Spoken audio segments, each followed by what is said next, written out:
Hello. ಹಾ ಹೇಳಪ್ಪ. ನಾನು ಅದು ರೀಚಾರ್ಜ್ ಮುಗೀತು, ರೀಚಾರ್ಜ್ ಮಾಡಿಸ್ಕೊಂಡು ಹೇಳಪ್ಪ. ಹೇಳಪ್ಪ. ಈಗ ನೀನು ಕೋರ್ಟು ಅಂತ ಹೇಳ್ಬಿಟ್ಟು ಅವ್ರಿಗೆ ಫೋನ್ ಮಾಡಿ ಕೋರ್ಟಿಗೆ ಅಂತೀನಿ. ಯಾಕೆ ಸುಳ್ಳು ಹೇಳ್ತೀವಿ? ನಾನು ನಿಜವಾಗ್ಲೂ ರಾಜ್ಯ ಸಂಯೋಜಕ ಅಂತ ಹೇಳ್ಬೇಕಲ್ಲ. ನೋಡಿ, ನಾನ್ ರಾಜ್ಯ ಸಂಯೋಜಕನಾಗಿ ಮಾಡ್ತಾ ಇಲ್ಲ. ಒಬ್ಬ ಅನ್ಯಾಯ ಆಗಿದ್ರೆ ಅವ್ನಿಗೆ ಇಷ್ಟು ಏನಾಗಿದೆ ದಿನ ಆಗಿದೆಯಲ್ಲ, ಕೊಟ್ಟಿಲ್ಲ ಅಂದ್ರೆ ನೋಟ್ರಿ ಮಾಡಿಸ್ಕೊಂಡು ಅವನ ಹತ್ರ ಅಗ್ರಿಮೆಂಟ್ ಮಾಡಿಸ್ಕೊಂಡು ಏನೂ ಬೆನಿಫಿಟ್ ಕೊಟ್ಟಿಲ್ಲ ಅಂದ್ರೆ ಅವ್ನು ಎಲ್ಲಿ ಹೇಳ್ಬೇಕು ಬಂದ್ ಸಾಕ್ಷಿನ? ಎಲ್ಲಿ ಕೋರ್ಟ್ ಬೆನಿಫಿಟ್ ಕೊಟ್ಟಿದ್ದಾರೆ ಅಂತ ರಾಘವೇಂದ್ರ ಟಿ ಅವರು ನನಗೆ ಆದೇಶ ಇದು ಕೊಟ್ಟಿದ್ದಾರಲ್ಲ, ಲೆಟ್ರು ಮಾಡ್ತಾನೆ ಗೊತ್ತಾಗೋದು. ಕೊಟ್ಟಿದ್ದಾರಲ್ಲ ಅಂತ ಹೇಳಿರೋದು ನನ್ಗೆ ಏನು ಕೊಟ್ಟಿಲ್ಲ ಅಂತ ಹೇಳೋರಲ್ಲ, ನನ್ನ ಹತ್ರ ಕಂಪ್ಲೇಂಟ್ ಮಾಡೋರೆ. ಏನ ಕೊಟ್ಟಿಲ್ಲ ನನ್ ಬೆನಿಫಿಟ್ ಅಗ್ರಿಮೆಂಟ್ ಮಾಡ್ಸ್ಕೊಂಡು ಏನು ಬೆನಿಫಿಟ್ ಕೊಟ್ಟಿಲ್ಲ ಅಂತ ಹೇಳಿದಾರೆ. ಈಗ ನನ್ಗೆ ಕೊಟ್ಟಿದ್ದಾರೆ ಅಂತ ರಾಘವೇಂದ್ರ ಸಾರಿಂದ DDW ಇಂದ ನನ್ಗೆ ಬಂದೈತೆ. ನನ್ನ ಹತ್ರನು ಇದೆ. ಏನ್ ಕೊಡ್ಸಿದೀರಾ, ಯಾರು ಕೊಟ್ಟವ್ರೆ, ಯಾರು ಕೊಟ್ರು ಅಂತ ಎಲ್ಲ ಇದೆ. ಡೀಟೇಲ್ಸ್ ಫೈಲ್ ಇಟ್ಕೊಂಡು ಸ್ಟಡಿ ಮಾಡ್ತಾ ಇರೋದು. ಅದೇ ನನ್ನ ಹತ್ರ ಬಂದಿದ್ದೆ. ಇಷ್ಟು ವರ್ಷ ಇಲ್ಲದೆ ನಿನ್ ಮೇಲೆ ಮಾಹಿತಿ ಈಗ ನೀವೇನ್ ಬೆನಿಫಿಟ್ ಕೊಟ್ಟಿದೀರಾ ಅಂತ ಅವರು ಕರ್ಸ್ಕೊತೀವಿ ಸಾಕ್ಷಿಗೆ. ಅವಾಗ ಅವರು ಹೇಳ್ತಾರೆ ಸಾಕ್ಷಿನ. ಈ ಕೇಸ್ ಫೈಲ್ ಆದ್ಮೇಲೆ ನೀವು ಒಂದು ಬಾಂಡ್ ಪೇಪರ್ ಸಹಿ ಮಾಡಿಸ್ಕೊಂಡ್ಮೇಲೆ ಏನ್ ಬೆನಿಫಿಟ್ ಮಾಡಿಸ್ಕೊಟ್ರಿ, ಆ ಬೆನಿಫಿಟ್ ನ VRW ಮಾಡಿಸ್ಕೊಟ್ಟಿದ್ರ, ನೀವು ಬರ್ದಿರ 11 ಕೇಸ್ ಮೇಲೂ ಕೂಡ ನಾವ್ ಆಯ್ಕೊಂಡಿದೀವಿ. ಆಮೇಲೆ ಕೊಡೋಣ. ಅದಕ್ಕೆ ನಾನು ಏನ್ ಕೇಳ್ತಾ ಇಲ್ವಲ್ಲ, ನಾನು ನಿಮ್ಗೆ ಫೋನ್ ಮಾಡಿದ್ದೆ. ಈಗ ಅವ್ರಿಗೆ ಕೋರ್ಟ್ ಅಂತ ಹೇಳಿದ್ಮೇಲೆ ನನ್ನ ಹತ್ರ ಪಕ್ಕಾ ಎವಿಡೆನ್ಸ್ಗಳು, ದಾಖಲೆಗಳು, DDW ಇಂದ ಎಲ್ಲ ಲೆಟರ್ಗಳು ರಾಘವೇಂದ್ರ ಸರ್ ನಾನು ಕೊಟ್ಟಿದ್ದಾರೆ. ಈಗ ನೀನು ರಾಜ್ಯ ಸಂಯೋಜಕ ಆಗಿ ಒಂದು ಕಡೆ ಕೂಡ ನೀನು ಹೋಗಿ ಸರ್ವೆ ಮಾಡಿಲ್ಲ. ಒಂದು ಕಡೆ ಇಲ್ಲಿ ತನಕ ನಾನು ಮೊನ್ನೆ ಒಂದ್ ನಿಮಿಷ ಕೇಳಪ್ಪ, ಫಸ್ಟ್ ಕೇಳು. ನೀನ್ ಮಾಡೇ ಇಲ್ವಾ ನೀನು? ಈಗ ನೀನ್ ರಾಜ್ಯ ಸಂಯೋಜಕ ಆಗಿ ನೀನು ನಾನು ಮೊನ್ನೆ ಲೆಟರ್ ಕೊಡೋ ತನಕ ಸುಮ್ಮನೆ ಇದ್ದು. ಲೆಟರ್ ನಾನು ಫೈಟ್ ರಫಲ್, ನಾನು ಕಾನೂನಾತ್ಮಕವಾಗಿ ಮಾಡೋದು. ನನ್ನ ಹತ್ರ ಎಲ್ಲ ಎವಿಡೆನ್ಸ್ ಇದೆ. ಅರ್ಥಕ್ಕ? ಎವಿಡೆನ್ಸ್ ಇಲ್ಲದೆ ನಾನು ಮಾತಾಡೋ ವ್ಯಕ್ತಿ ಅಲ್ಲ. ಪಕ್ಕಾ ಸಾಕ್ಷಿ ಇದೆ ನನ್ನ ಹತ್ರ. ಯಾರ್ಯಾರಿಗೆ ಏನೇನ್ ಮಾಡ್ಸಿದ್ದೀನಿ. ಮತ್ತೆ ರಾಘವೇಂದ್ರ ಸರ್ ಲೆಟರ್ ಬಂದೈತೆ DDW ಇಂದ ಬಂದಿರೋದು. ಅದ್ರಲ್ಲಿ ಏನ್ ಬರ್ದಿರ, ಸತ್ತೋದವ್ರಿಗೂ ಬಾಂಡ್ ಪೇಪರ್ ಹೆಂಗ್ ಸಹಿ ಆಗಿದೆ ಅಂತ ಬಂದಿದೆ ಅದ್ರೊಳಗಡೆ. ಸತ್ತೋದವ್ರ ಹೆಸರಿಗೂ ಬಾಂಡ್ ಪೇಪರ್ ಹೆಂಗ್ ಸಹಿ ಆಗಿ ಬತ್ತು ಇದೆ. ಓದಿದೀನಿ. ನನಗೂ ಈಗ RTI ಕೇಸ್ ಬಂದಿತ್ತು ನಿನ್ ಮೇಲೆ. RTI ಕೊಡ್ಬೇಕಾ ಸ್ಟಡಿ ಮಾಡಿ ಕೊಟ್ಟಿರೋದು ನಾನು. RTI ಕೋರ್ಟ್ನವ್ರು ಹಾಕೊಂಡವ್ರಲ್ಲ, RTI ತನಿಖೆ ಮಾಡ್ತಾವ್ರೆ. ನಾನ್ ಕೊಡ್ಬೇಕಾದ್ರೆ ತನಿಖೆ ಮಾಡಿ ಕೊಟ್ಟಿರೋದು. ಇದು ನಿಜನಾ ಸತ್ಯನಾ ಸುಳ್ಳ ಅಂತ ಅವ್ರು ಕೋರ್ಟಲ್ಲಿ ಕೇಳ್ಕತ್ತಾರೆ. ನೀನ್ ಅವ್ರಿಗೆ ಆನ್ಸರ್ ಮಾಡಪ್ಪ. ಆಯ್ತು, ಅಲ್ಲೇ ಮಾಡ್ತೀನಿ. ಮತ್ತೆ ನಾನ್ ಅಷ್ಟೇ ಹೇಳಿರೋದು, ನಿಮ್ಗೆ ಏನಾರ ಅನ್ಯಾಯ ಆಗಿ ಮಾಡ್ಸಿಲ್ಲ ಅಂದ್ರೆ ನೀವು ಹೋಗಿ ಹೇಳಿ. ನಾನು VRW MRW ಸಂಬಳ ತಗೊಂತಾ ಇರೋದು. ರಾಜ್ಯ ಸಂಯೋಜಕ 34 ಸಾವಿರ ನಾನೇ ತಗೊಂತಾ ಇರೋದು. ನೋಡಿಪ್ಪ, ನೀನು ಓದು, ನೀನು ಈ ಹುದ್ದೆಗೆ ಬಾ, ನೀನು ಸೇರ್ಕೋ. ನಾನೇ ಸೇರ್ಕೊಳ್ಳಿ? ನಿನ್ಗೆ ಅರ್ಹತೆ ಇಲ್ಲ. ಅರ್ಹತೆ ಇಲ್ಲ. ಈ ತರ ಬಕೆಟ್ ಹಿಡಿದ್ ನನ್ಗೆ ಬರೋದೇ ಇಲ್ವಲ್ಲ. ಇದೆ, ನಾನು ಬಂದ್ ಮಾಡ್ತೇನೆ. ನಿನ್ಗೆ ಅರ್ಹತೆ ಇದ್ರೆ ಬಂದ್ ಕೂತ್ಕೋ. ಬೇಡ ಅಂದ್ರೆ ಯಾರು ಕೂತ್ಕೊಂತಾರೆ? ಕೂರಿಸ್ತಾರೆ ಅವರು. ನಿನ್ಗೆ ಅರ್ಹತೆ ಇಲ್ವಲ್ಲ.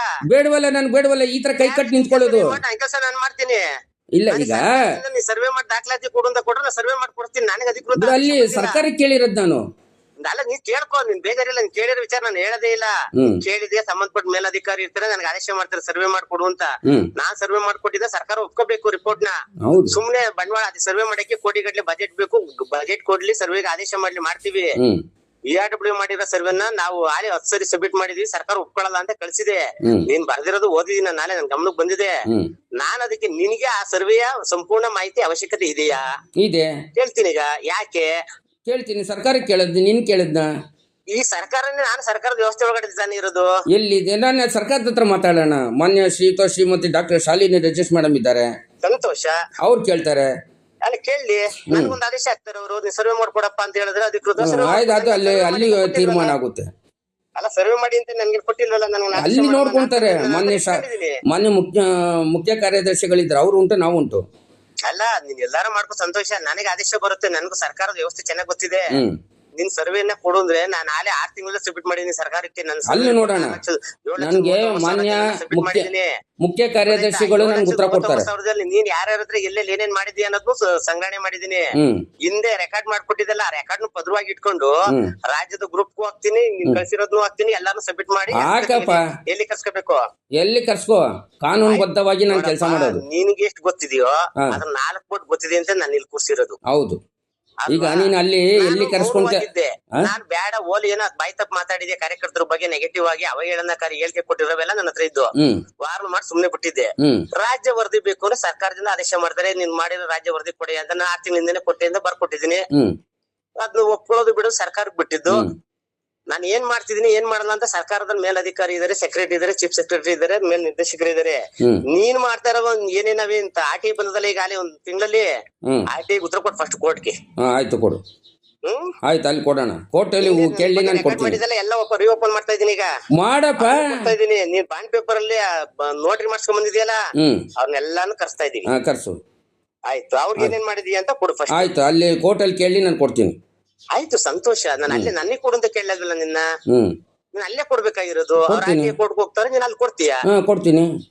ಆಯ್ತು, ನಿನ್ ಕಾನೂನು ನಿಯಮಾನುಸಾರ ಏನ್ ಕೇಳ್ತಾರೆ ಅದೆಲ್ಲ ಕೊಡ್ತೀನಿ. ನೈತಿಕತೆ ಇರುತ್ತೆ, ಕೇಳ್ಬೇಕಾದ್ರೆ ಕೇಳು. ಮನಸ್ಸೋ ಇಚ್ಛೆ ಹೆಂಗ್ ಬೇಕಂಗೆ ಕೇಳೋದಲ್ಲ. ಇಲ್ಲ, ಕಾನೂನು ಬದ್ಧವಾಗಿ ನಾನು ಕೇಳೋದು. ಯಾವ್ದ್ ಕಾನೂನು ಅಂತ ನನ್ಗೂ ಗೊತ್ತಿದೆ. ಯಾವ್ದನ್ ಕೇಳ್ಬೇಕು ಯಾವ್ದನ್ ಕೇಳಬಾರ್ದು, ಏನೇನ್ ಕೇಳಿದೀಯ ಅಂತ ಗೊತ್ತಿದೆ. ನೀನೇನ್ ಕೇಳಿದಿ ಈಗ ಅದಕ್ಕೆ ಸಂಬಂಧಪಟ್ಟ ಉತ್ತರ ನಾವು ಬರ್ದ್ ಕೊಟ್ಟಿದೀವಿ. ನೀನೇನ್ ಆರ್ ಟಿ ಐ ನಲ್ಲಿ ಕೇಳೋರು ನಿನ್ ವಿರುದ್ಧ ಆರ್ ಟಿ ಐ ಬಂದದ ಅದಕ್ಕೇನ್ ಕೊಡ್ಬೇಕು ಕೂದ್ಲು ಕೊಟ್ಟವ್ರೆ ಕೇಂದ್ರ ಕಚೇರಿಯವರು. ನನ್ನ ಇದನ್ನ ವೆರಿಫಿಕೇಶನ್ ಮಾಡಕ್ ಹಾಕಿದ್ರೆ ವೆರಿಫಿಕೇಶನ್ ಮಾಡ್ತಾ ಇದೀನಿ. ನೀನು ಬಾಂಡ್ ಪೇಪರ್ ಅಲ್ಲಿ ಸಹಿ ಮಾಡಿಸ್ಕೊಂಡ್ಮೇಲೆ ಆ ಕಾರ್ಯಕರ್ತರಿಗೆ ಕೊಟ್ಟ ಫಲಾನುಭವ ಪ್ರತಿಫಲಾಕ್ಷಿ ಏನು ಅದಕ್ಕೆ ಕೊಡ್ತೇನೆ, ನಾನು ಕೊಡ್ತೀನಿ ನಿಯಮಾನುಸಾರ. ನೀನ್ ಎಷ್ಟು 11 ಜನ ಸಬ್ಮಿಟ್ ಮಾಡಿದ್ದೆ, 11 ಜನಕ್ಕೂ ಏನಂತ ಸಬ್ಮಿಟ್ ಮಾಡ್ಬೇಕು. ವರದಿಗೆ ಮುಂಚಿತವಾಗಿ ನಾನು 6 ತಿಂಗಳಲ್ಲೇ ಗದಗಿಂದ, ಕೊಪ್ಪಳಿಂದ, ರಾಯಚೂರಿಂದ ವರದಿ ಬಂದಿದ್ದಾವೆ. ಬಿಟ್ಟಿದ್ದು ನಮ್ಗೆ ಬೇಡ ಅಂತ. ಯಾವಾಗ ಆರ್ ಟಿ ಐ ಕೇಸ್ಗಳು ಜಾಸ್ತಿ ಆದೋ ನಾವು ರಿಓಪನ್ ಮಾಡ್ಕೊಂಡಿದೀವಿ ಫೈಲ್ ನ. ಮಾಡಪ್ಪ, ನಿಯಮಾನುಸಾರ ಏನೈತೆ ನಾನು ಕೊಡ್ತೀನಿ. ಆಯ್ತಾಯ್ತು, ಒಳ್ಳೇದು. ಓಕೆ.